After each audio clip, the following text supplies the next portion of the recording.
Welcome back, everyone. We're ready to go deep on Tyler. The creators call me if you get lost. It's such a rich album. Yeah, it's not just a collection of tracks. It's like a world, built on hip-hop's foundations and Tyler's unique way of telling stories. It really is like stepping into this world, this crafted world full of detail. Right. And even the title, Call Me If You Get Lost, has so much meaning packed into it. And like it's beckoning you to come explore. Oh, for sure, like an invitation. Yeah. And it also hints at a feeling of vulnerability, of being lost and needing connection. It sets the stage perfectly for the album's themes of self-discovery and navigating uncertainty. I think the timing of the album's release in 2021 is interesting too, coming right after Tyler's Grammy win for Igor, which was such a departure from his earlier rap style. Right, Igor was very much its own thing. And then Call Me If You Get Lost felt like a return to rapping, but with all the growth he'd experienced. It's almost like a reaction to the pandemic lockdowns too, that desire for travel and freedom and connection. Makes sense that yearning comes through. Let's get into the lyrics. Starting with What's Your Name? It's so Tyler, that blend of humor and sincerity and just pure charm. Oh yeah, What's Your Name is infectious. It captures that feeling of infatuation so well with that breezy R&B vibe. Definitely. And then you have a song like Massa, where he dives into identity and self-acceptance. There's that powerful line, I got my eyes open, now I see the light. Oh, that line gets me every time. It speaks to shedding expectations and embracing who you truly are, authenticity. Powerful stuff. And then there's Wilshire, almost 9 minutes long. It's like a raw diary entry set to music about a forbidden romance. Wilshire is so fascinating. It doesn't have a traditional hook at all. It's just this stream of consciousness reflecting the messy nature of real emotions. That unconventional structure really adds to the impact. Now we have to talk about DJ Drama's presence on the album. It's a brilliant move. It instantly takes you back to the mixtape era of the early 2000s. Such a strong dose of nostalgia. Yeah, and it goes beyond just nostalgia. It connects the album to a specific moment in hip-hop history. Those iconic DJ Drama ad-libs and that hype man style ground the album in the Gangsta Grillz era, while Tyler's innovative approach keeps it fresh. It's such a smart blend of old and new, and the production on this album is incredible too. There's jazz, soul, reggae, trap, all these influences woven together. Oh, it's so diverse. Yeah. It really shows how much Tyler's musical palette has expanded. You get tracks like Sweet I Thought You Wanted to Dance. That transitions so seamlessly from smooth harmonies to dancehall rhythms. It's a journey within a journey, that song. And the overall sonic landscape reflects the album's themes of travel and exploration. The music feels grand and luxurious. Speaking of journeys, the sequencing of the album is really intentional. Starting with Sir Baudelaire, you're immediately placed in this world of opulence and escape. It's like we're embarking on a curated travelogue with Tyler, each track offering a glimpse into a different stage of his emotional and philosophical journey. And as the album progresses, you hear that evolution through the music and lyrics. It's not just a collection of songs, it's a story. It really does feel like a carefully crafted narrative, like a hero's journey. You start with that grand opening, then you have moments of reflection and defiance, and then that final feeling of triumphant return and self-assurance. The influences are so diverse, too. You hear elements of the mixtape era, the soulful storytelling of artists like Pharrell and Kanye, but there's also a theatricality that reminds me more of David Bowie. That's an interesting comparison, the Bowie influence. It makes you think about how artists draw inspiration from all sorts of unexpected places. And then they synthesize those influences into something entirely their own. You can hear that happening all over this album. It's a testament to Tyler's artistic evolution. He's not afraid to push boundaries to experiment, to create something truly unique. And that fearlessness is a big part of what makes this album so compelling and so important within the larger landscape of hip-hop. Absolutely. Call Me If You Get Lost is a statement. It's Tyler declaring his own lane and inviting us along for the ride. It really is more than just an album, though, isn't it?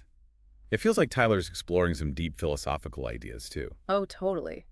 The album really makes you think about freedom, identity, ambition, love. Like, what does it all mean? Yeah, and it doesn't give you easy answers. It just pushes you to ask the questions to figure things out for yourself. Which is refreshing in a world that often expects you to have it all figured out. Exactly. It's okay to be lost, to not know all the answers. There's this constant duality throughout the album, too, like fame versus privacy, Love versus ambition, certainty versus doubt. It's like he's acknowledging the complexity of being human. We're all constantly trying to balance these opposing forces. And he doesn't shy away from that. He puts it all out there. Yeah, which is pretty brave in a genre where vulnerability isn't always celebrated. Right. It makes the album so relatable because we're all on this journey together, figuring it out as we go. And sometimes getting lost is the only way to truly find yourself. That's such a great way to put it. It's not about having a perfectly planned route. It's about embracing the detours, the unexpected turns. Because those detours might lead you somewhere amazing. Let's talk more about the music specifically, that Gangsta Grillz mixtape vibe that runs throughout the album. It's such a key element. How do you think it shapes the listener's experience? Well, it instantly transports you back to the early 2000s, doesn't it? Those DJ drama ad-libs, that hype man energy. It's like stepping right back into that mixtape era. It's pure nostalgia, but it's also more than that. It gives the album a sense of history, of connection to hip-hop's roots. And Tyler's able to blend that raw mixtape aesthetic with such sophisticated production. It's fascinating. Yeah, you have these hard-hitting beats, but then also these lush string arrangements, soulful horns, intricate vocal harmonies. It's a really interesting mix. It's like he's taking the mixtape blueprint and elevating it to a whole new level. It reflects his own growth as an artist, too. From mixtape enthusiast to Grammy winner. How about the sequencing of the album? The way the tracks are ordered? How does that contribute to the narrative? Each track is like a chapter in a book. It reveals a new layer of Tyler's internal world. You start with Sir Baudelaire, which throws you right into this world of luxury and escape. Right, it sets the tone. And then you get tracks like Corso and Lemonhead that are more aggressive, more in line with his earlier work. And then there's Wilshire, right in the middle of the album, this 9-minute confessional that just stops you in your tracks. It's such a pivotal moment in the album. It's so raw and honest. It's the emotional core of the album. Yeah. And then after that, you get tracks like Manifesto, which feel more reflective, like he's grappling with his identity and his place in the world. And then you end with Safari, which has this feeling of resolution, like he's come through the other side of all that emotional turmoil. There's a real sense of triumph in Safari, like he's found himself, he's at peace. It's like a thonic and emotional roller coaster. It takes you on this journey alongside Tyler. And by the end, you feel like you've experienced something truly special, something that stayed with you. It's bigger than just an album. It feels like a cultural moment. It shows how much Tyler has evolved, and it really pushes the boundaries of what hip-hop can be. It's true. It's such a masterclass in storytelling. He weaves these personal narratives with these bigger reflections on life and identity and finding meaning. What stands out to you most about the album? The theme of freedom keeps coming back to me. But not freedom in the traditional sense. It's more about inner freedom, embracing who you are, letting go of expectations. I see that. Yeah, Tyler's not saying follow this path to find yourself. He's saying create your own path, embrace the detours, find the beauty in getting lost. Exactly. Call Me If You Get Lost is a reminder that sometimes getting lost is the most direct way to discover who you really are. It makes you wonder, what if the destination isn't a place at all? What if it's a state of being? A state of self-acceptance and being open to the unknown. That's a powerful thought. It suggests that the journey of self-discovery never really ends. It's ongoing. It's a constant exploration. Maybe getting lost is just another way of finding ourselves. Over and over again, Tyler tells us to call him if we get lost. But maybe the real call is to ourselves, to look inward and embrace all the complexities.